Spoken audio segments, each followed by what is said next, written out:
Breaking news Jayatri infrastructure money laundering కు పాల్పడినట్లు ఆరోపణలు ఎదుర్కొంటుంది. ఈ కేసులో భాగంగా 8 చోట్ల ఈడీ సోదాలు చేసింది. ప్రీ లాంచ్ ఆఫర్ పేరుతో 60 కోట్లు వసూలు చేసినట్లు ఆరోపణలు ఉండగా ఈ కేసు దర్యాప్తులో భాగంగా ఈడీ సోదాలు చేస్తోంది. జయప్రియ కంపెనీ ప్రజల ఇంట్లో సోదాలు కొనసాగిస్తోంది ఈడీ.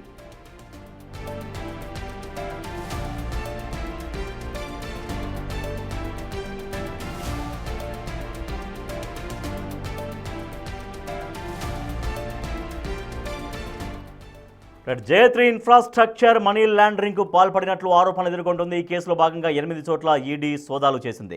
మరింత సమాచారాన్ని మా ప్రతినిధి సాగర్ అందిస్తారు. సాగర్, కంపెనీ ఎటువంటి ఆరోపణలు ఎదుర్కొంటుంది? ప్రీ లాంచ్ పేరుతో ఎంత డబ్బు సంపాదించినట్టుగా చెబుతున్నారు?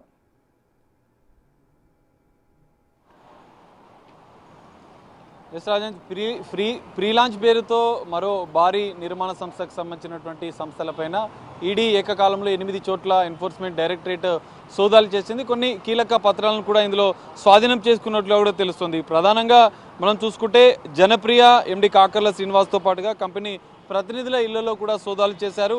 జయంతి రియల్ ఎస్టేట్ కంపెనీ పేరుతో కూడా ఈ వసూళ్ళంతా, ఎందుకంటే దాదాపు 60 కోట్ల రూపాయలు ప్రీ లాంచ్ పేరుతో వీళ్ళంతా దాదాపు వందలాది మంది కస్టమర్ల నుంచి వసూలు చేసినట్లుగా కూడా గతంలో ఫిర్యాదులని తెలంగాణలోని వివిధ ప్రాంతాల్లో కూడా ఎఫ్ఐఆర్లు నమోదయ్యాయి. సో ఆ ఎఫ్ఐఆర్ల ఆధారంగా ఎన్ఫోర్స్మెంట్ డైరెక్టరేట్, ఎందుకంటే కోట్లాది రూపాయల నిధుల మళ్లింపు మనీ లాండరింగ్ జరిగినట్లుగా కూడా ఎన్ఫోర్స్మెంట్ డైరెక్టరేట్ గుర్తించి అందులో భాగంగానే ఏకకాలంలో వారి సంస్థలతో పాటుగా వారి నివాసాల్లో కూడా ఈడీ అధికారులు సోదాలు చేశారు. మొత్తం 8 ప్రాంతాల్లో సోదాలు చేసినట్లుగా కూడా తెలుస్తుంది. ఇందులో Janapriya, Raja developers, Satyasai, Gayatri homes, Shivasai constructions కంపెనీలో కూడా ఈ సోదాలు జరిగినట్లుగా కూడా ఈడీ ఒక ప్రకటన విడుదల చేసింది.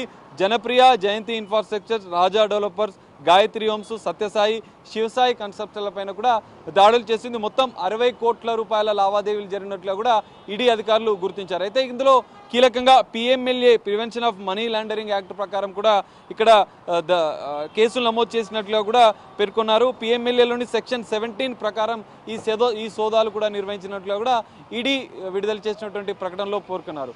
అయితే ప్రధానంగా వీరు సంస్థలను ఏర్పాటు చేసి నివాసాల్లోనే కార్యాలయాలను ఏర్పాటు చేసినట్లుగా కూడా ఈడీ అధికారుల సోదాల్లో తేలినట్లుగా కూడా తెలుస్తుంది. కొన్ని నిధుల మళ్లింపు, ఎందుకంటే ఒక సంస్థ ద్వారా వసూలు చేసినటువంటి నిధులను ఇతర సంస్థల్లోకి పెద్ద ఎత్తున మళ్లించినట్లుగా కూడా ఈడీ అధికారుల సోదాల్లో కూడా బయటపడ్డట్లుగా కూడా తెలుస్తుంది. అయితే ఒక సంస్థ, ఎందుకంటే జనప్రియ పేరుతో వసూలు చేసినటువంటి సంస్థ పేరుతో వసూలు చేసినటువంటి నిధులను Jayanti infrastructure, Raja developers, Gayatri homes, Satyasai, Shivasai construction వీటన్నిటికి కూడా ఈ నిధులను మళ్లించినట్లుగా కూడా ఈడీ అధికారుల సోదాల్లో బయటపడింది. దీనికి సంబంధించిన కొంత కీలక డేటాని, కొంత ఎలక్ట్రానిక్ పరికరాలతో పాటుగా హార్డ్ డిస్క్లతో పాటుగా మరికొన్ని డాక్యుమెంట్స్ని కూడా ఈడీ అధికారులు స్వాధీనం చేసినట్లు తెలుస్తుంది.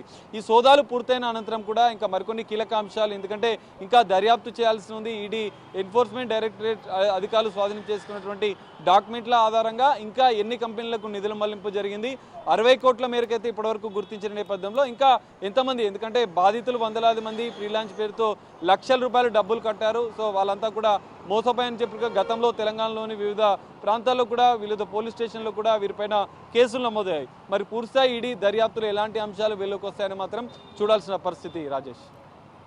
Right, thank you Sagar.